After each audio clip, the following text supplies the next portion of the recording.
अस्सलाम वालेकुम दोस्तों, वेलकम टू माय चैनल। आइए सुनते हैं एक खौफनाक कहानी। अंधेरी रात, ना तारा ना चांद, 5 दोस्त पुरानी हवेली की जानिब तेज तेज चल रहे थे कि अचानक करीब ही कब्रिस्तान से किसी के चिल्लाने की आवाज आई। अरे बस कर दो बुशरा, बहुत सुन ली हवेली और कब्रिस्तान की डरावनी कहानियां, बोर ही कर देती। अरे यार सना, ये सब कहानियां सच होती हैं। भूत प्रेत इन्हीं जगहों पर ही तो रहते हैं। हाँ तो तुम भी जाके उनके साथ क्यों नहीं रहना शुरू कर देती? भूत जी से कहना, भूत जी मैं आपकी बहुत बड़ी फैन हूँ, मुझे अपने पास ही रख लें। वैसे भी मेरे घर वाले मुझसे बहुत तंग हैं। रात को तो मैं बिल्कुल आपकी कबीले की सरदार ही दिखती हूँ। अली इतना कमरे में आया। अरे सना, क्यों रोस्ट कर रही हो मेरी प्यारी बाजी को? भूत जी बुरा मान जाएंगे। क्या कहा? हाँ तो इतनी खौफनाक भी कभी किसी कबीले की सरदार हुई है क्या? इतने में सना और अली ऊंचा ऊंचा हंसना शुरू हो गए। बुशरा गुस्से में बोली, ठीक है, अब मेरी भी जिद है, मैं भी साबित करके रहूंगी कि जिन्नात होते हैं। इतने में अली के नंबर पे कॉल आई और अली के चेहरे पर परेशानी सी छा गई। सना ने पूछा तो बताया कि गांव जाना है, नानो बहुत बीमार हो गई हैं। नानो का कैंसर अब लास्ट स्टेज पर था और डॉक्टरों ने भी जवाब दे दिया था। ये खबर सुन के तीनों बहन भाइयों से रहा ना गया और रातों रात ही बस स्टैंड पर पहुंच गए गाड़ी करवाने के लिए। फौरन गाड़ी में बैठे और गांव के लिए निकल गए। रास्ते बहुत खराब थे, इसलिए जाते जाते रात हो गई। बड़ी मुश्किल से रिक्शा मिला जिसने करीबी पहाड़ी के उतार दिया। पहाड़ी के ऊपर इन लोगों को पैदल जाना था। नानो का घर पहाड़ी के ऊपर वाक़या था, पास ही दरिया बहता था। रात बहुत हो गई थी, इसीलिए तीनों मोबाइल की टॉर्च लगाकर तेज तेज चल रहे थे कि खैर खैरियत घर तक पहुंच जाएं, क्योंकि रास्ते में झाड़ियां भी थीं और कुछ दरख्त भी थे, जिससे बुशरा और सना को बहुत डर लग रहा था। अली उन लोगों को तसल्ली देता जा रहा था और साथ साथ मज़ाहिया बातें भी कर रहा था ताकि इन दोनों का दिल संभला रहे। अचानक रास्ते में झाड़ियों में हरकत सी महसूस हुई। बुशरा धीमी आवाज में बोली, मैंने कहा था ना भूत प्रेत होते हैं, अब देख लो अपनी आंखों से।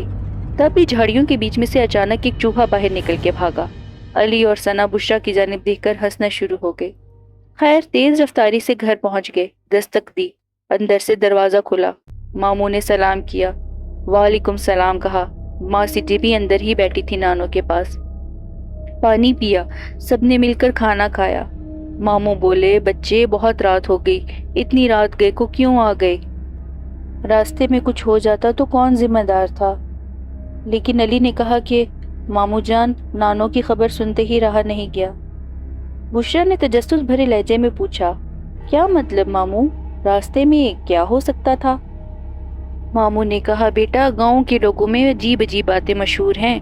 कोई रजंदन छनकार के नाम की चुड़ैल है, बस जहाँ भी पायल की छनकार की आवाज आती है वहाँ कहीं न कहीं हादसा हो जाता है। लेकिन मैं ऐसी दकियानुसी बातों को बिल्कुल नहीं मानता। इतने में सना बोली, मामू नानो को हॉस्पिटल ले जाते हैं। मामू बोले, बेटा डॉक्टर ने जवाब दे दिया है, कैंसर पूरी बॉडी में फैल चुका है, बस दुआ करो अल्लाह रहम करे। एकदम से कमरे में खामोशी सी छा गई। इतने में बुशरा दोबारा बोली, मामू वो लड़की लड़का तो नहीं है कहीं, पिछल पैरी है या भूत है? आखिर ये रजंदन छनकार देखने में कैसी लगती है?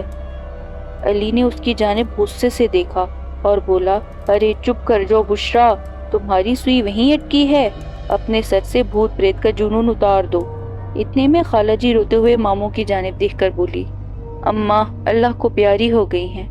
मामू गम भरी आवाज में बोले, इन्ना लिल्लाहि व इन्ना इलैहि राजिऊन। मैं मस्जिद में ऐलान करवा के आता हूँ, अली तुम मेरे साथ आओ, गोरकंद के घर चलना है। बुशरा सना खाला जी के गले लग के उन्हें तसल्ली देने लगी। खैर सुबह हो गई, पूरा गांव ताज़ियत के लिए आया। बुशरा हर दूसरी औरत से पूछ रही थी, रजंदन छनकार कौन थी, देखने में कैसी थी, कहाँ की रहती थी? और सना उसको आंखें निकालती थी कि चुप कर जा मनहूस, नानो पोतुई हैं और नवासी को चुड़ैलों की बड़ी है। गांव वाले आखिर क्या बोलेंगे कि नानो का इंतकाल हो गया और नवासी को जरा गम नहीं, उल्टा चुड़ैलों की बातें पूछ रही है। खैर उसे एक बुढ़ी औरत ने बताया कि बेटा محبت کی شادی کی تھی رجندن چھنکار نے۔ بہت ہی چلبل رہتی تھی یہ لڑکی، ہر وقت پایل کی چھنکار اس کی سنائی دیتی تھی، بھاگ بھاگ کے پورے گاؤں میں گھومتی پھرتی رہتی تھی۔ بس کوئی دوسری برادری اور دوسری ذات کا لڑکا پسند آ گیا، اس کے ساتھ بھاگ گئی۔ جرگے کا فیصلہ ہوا، 2 سال کے بعد شہر جا کر پکڑ کر گاؤں لائے۔ پہلے اس کے سامنے اس کے بچے کو گولی ماری، پھر شوہر کو گولی ماری اور پھر اس کو گولی مار دی۔ بس تب سے جیسے پورے گاؤں کو بد دعا ہی لگ گئی ہو کسی کی، یا شاید اسی کی۔ جہاں بھی کوئی سنسان جگہ اور کوئی بھی بات ہو، کوئی بھی حادثہ ہو، چھنکار سی آواز آتی ہے اور پھر موت کا سما چھا جاتا ہے۔ بشرا بڑے غور سے یہ ساری کہانی سن رہی تھی، ایک دم سے جیسے صدمہ سا طاری ہو گیا تھا اس پر۔ رات کو ثنا سے بولی، ثنا کتنا ظلم ہے نا،